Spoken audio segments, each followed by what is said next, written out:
अस्सलाम वालेकुम, welcome to competitive exam coaching channel. MOD यानी कि मिनिस्ट्री ऑफ डिफेंस के एस्पायरेंट्स की तरफ से पूछे जाने वाले अहम सवालात की बिना पर ये वीडियो बनाई जा रही है, जिसमें सबसे ज़्यादा पूछे जाने वाला सवाल ये है कि मैडम, जो हमने स्क्रीनिंग टेस्ट दिया है इसका रिज़ल्ट कब आएगा? नेक्स्ट फ़ेज़ में सबको बुलाया जाएगा, को बुलाया जाएगा। अगर कुछ लोगों को बुलाना है तो वो कितने लोग हैं? एक सीट पर कितने लोगों को बुलाया जाता है? इसका मेरिट क्या होगा? इसका पिछले सालों में मेरिट कितना रहा? इसके क्वेश्चन कैसे आते हैं? सिलेबस क्या है? इस तरह के काफ़ी सवालात हैं जो एस्पायरेंट्स की तरफ से मुझसे पूछे गए हैं। वीडियो स्टार्ट करने से पहले बताती चलूँ कि अगर आप चैनल पर न्यू हैं तो एमओडी की अपडेट्स के लिए चैनल को सब्सक्राइब कर लें, बेल आइकन पर क्लिक करके ऑल नोटिफिकेशन को ऑन कर लें। हमारा व्हाट्सएप और फेसबुक ग्रुप का लिंक डिस्क्रिप्शन में और कमेंट में मौजूद है, उसे ज्वाइन कर लें। चलिए वीडियो को स्टार्ट करते हैं। सबसे पहले आपको रिज़ल्ट का बता देते हैं कि रिज़ल्ट कब आना है। रिज़ल्ट की एग्जैक्ट डेट कोई नहीं बता सकता, सभी आपको एक्सपेक्टेड डेट बताते हैं, लेकिन मैं आपको लास्ट ईयर का एनालिसिस करके आइडिया दे देती हूँ कि आपका रिज़ल्ट कब तक आ सकता है।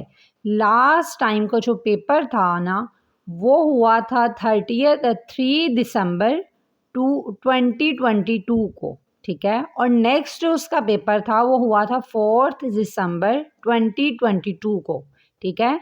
इसका मतलब है कि जितनी भी सीट्स थी उनका पेपर 2 दिनों के अंदर हो गया था। एक काफ़ी सीट्स का 3 सीट्स का जो पेपर हुआ था वो 3 दिसंबर को हुआ था, और जो बाकी सीट्स थी उनका पेपर 4 दिसंबर को हुआ था। लेकिन इस साल तो ऐसा है ना कि कुछ पेपर आपके इस वीक में हो गए हैं और कुछ के पेपर अभी होने हैं, यानी कि असिस्टेंट और सिक्योरिटी सुपरवाइज़र का पेपर अभी होना है, ठीक है। तो वो भी अभी होने हैं, हो सकता है कि वो पेपर इस वीक में हो जाएं, ठीक है। जो कि इस वीक की अब तो पॉसिबिलिटी जो है वो नहीं नज़र आ रही, तो इस वजह से इस वीक में तो मुश्किल है। हो सकता है कि नेक्स्ट वीक में हो जाए इनका पेपर।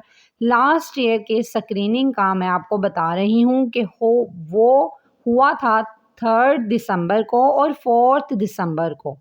तो स्क्रीनिंग का रिज़ल्ट आपका जो आया था वो आया था 28 दिसंबर 2022 को आ गया था। तकरीबन 24 दिनों के बाद रिज़ल्ट अनाउंस हो गया था, ठीक है। इस बार भी तकरीबन आपका रिज़ल्ट 1 माह के अंदर अंदर आ जाएगा।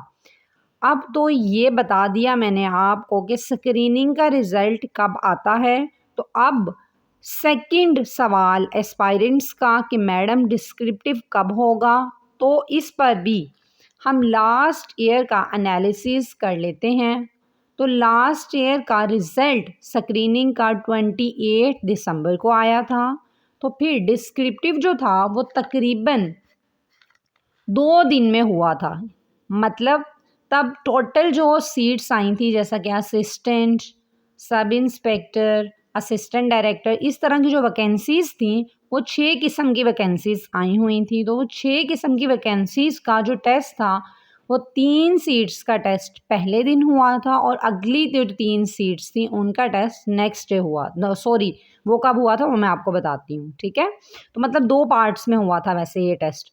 जो पहला टेस्ट हुआ था डिस्क्रिप्टिव का वो हुआ था 7 जनवरी 2023 को, ठीक है। रिज़ल्ट आपका जो अनाउंस किया गया स्क्रीनिंग का वो 28 दिसंबर को हुआ, और जब आपका स्क्रीनिंग हुआ वो 7 जनवरी को हुआ, ठीक है। तो फिर एक वीक की ब्रेक से 15 जनवरी को बाकी सीट्स का डिस्क्रिप्टिव हुआ था, ठीक है। इस हिसाब से पहला डिस्क्रिप्टिव का रिज़ल्ट, जो पहला डिस्क्रिप्टिव था वो रिज़ल्ट के तकरीबन 9 दिन के बाद हो गया था, ठीक है। तो इसका ये मतलब है कि वो स्टूडेंट्स जिनको श्योर है कि मार्क्स 60% से अबव हैं तो वो डिस्क्रिप्टिव की तैयारी शुरू कर दें, ठीक है। और डिस्क्रिप्टिव का लास्ट ईयर का पेपर कैसे हुआ था तो वो नेक्स्ट वीडियो में आपको बताया जाएगा। हमसे तैयारी करने के लिए व्हाट्सएप पर रब्ता करें।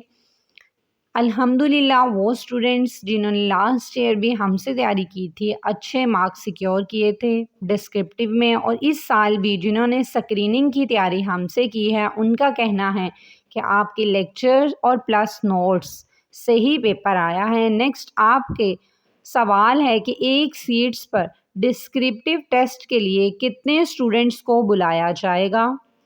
तो स्टूडेंट्स एक सीट पर, ठीक है, स्टूडेंट्स को डिस्क्रिप्टिव के लिए 10 स्टूडेंट्स को बुलवाया जाएगा और आज तक इतने ही लोगों को बुलाया जाता रहा है। ठीक है, मैंने आपके तमाम सवालों के जवाबात जो हैं वो दे दिए हैं। मज़ीद ऐसी इंफॉर्मेटिव वीडियोस के लिए चैनल को सब्सक्राइब कर लें। If you have any question do your question in comment section below. मुझे अपनी दुआओं में याद रखिएगा। अल्लाह हाफिज़।